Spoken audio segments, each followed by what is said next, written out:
जय हिंद फ्रेंड्स, स्वागत है आपका पब्लिक मेट्रो पे। पाकिस्तान ने हमारे बीएसएफ जवान पूनम शाह को जो है वो छोड़ दिया और 20 दिन के बाद जो है वो रिहा हो गए। कैसे छोड़े और किस तरीके से भारत आर्मी को मशक्क़त करनी पड़ी और कैसे वो पाकिस्तान के कब्जे में चले गए थे, सब कुछ आपको बताएंगे इस रिपोर्ट में।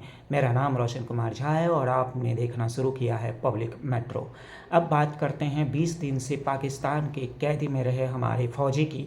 हालात कुछ ऐसे हो गए थे कि लोगों के मन में शक पे शक हो रहा था कि इस सिचुएशन में क्या पूनम शाह वापस आ पाएंगे, क्या पाकिस्तान छोड़ेगा, क्या पाकिस्तान कोई कंडीशन रख देगा और कोई ऐसा कंडीशन रख दे जिसके बदले में हमें कॉम्प्रोमाइज़ करके उन्हें छोड़ाना पड़े। क्योंकि हम सबको पता है कि पहलगाम के बाद किस तरीके से भारत ने जो है सबसे पहले पानी बंद किया, उसके बाद ऑपरेशन सिंदूर किया और तब तक हमारे जवान जो थे पूनम शाह वो पाकिस्तान के कब्जे में थे। लेकिन एक बार फिर भारत की कूटनीति ने, भारत की सही सूझबूझ ने उन्हें जो है रिहा करा दिया और भारत ने दुनिया को बता दिया कि हम अगर अपने पे आ जाए तो अपने शर्तों पे ही जीते हैं।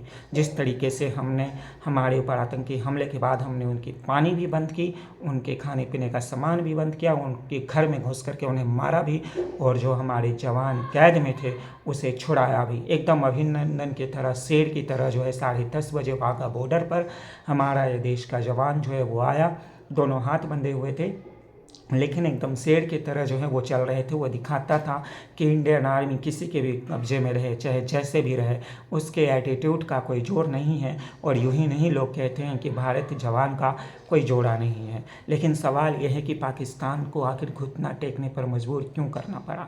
हमने इतनी मिसाइलें छोड़ी, ऑपरेशन सिंदूर पाकिस्तान के घर में घुस के किया, उनके इतने सैनिकों को मारा, लेकिन इसके बावजूद जो है उन्होंने हमारी बातें मान ली और हमारे सैनिकों से छोड़ना पड़ा। ये दिखाता है कि भारत कूटनीतिक रूप से जो है कितना मजबूत है और पाकिस्तान चाहे कितना भी आतंकवादी हमला कर ले, चाहे कितना भी वो पीछे से वार कर ले, लेकिन सामने से उसमें भारत की सामना करने की जो हिम्मत है वो नहीं है। यही वजह है कि शायद वो अभिनंदन हो या फिर पूनम शाह हो, वो झुक जाता है और हमारी जो सरकार है वो उन्हें वापस ले आती है। हालांकि अगर हम सरकार की किसी चीज़ों पे सवाल उठाते हैं तो कहीं ना कहीं अगर वो अच्छा करता है तो हमें तारीफ़ भी करना चाहिए।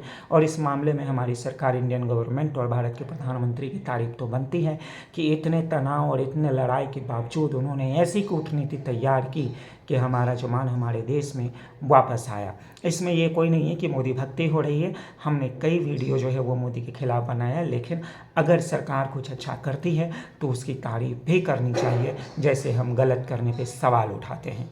अब इसको कुछ लोग अलग एंगल देंगे, लेकिन मुझे खुशी इस बात की है कि ऑपरेशन सिंदूर और तमाम चीज़ होने के बावजूद हमारे देश का एक सिंदूर जो है वो सही सलामत हमारे देश में वापस लौटा और बिल्कुल शेर की तरह लौटा। भारत की इस कूटनीति चाल के बारे में और इंडियन जवान के बारे में आप क्या सोचते हैं, हमें कमेंट में ज़रूर बताएं और खबरों के लिए देखते रहें पब्लिक मेट्रो। ज़्यादा से ज़्यादा वीडियो को शेयर करें। जय हिंद।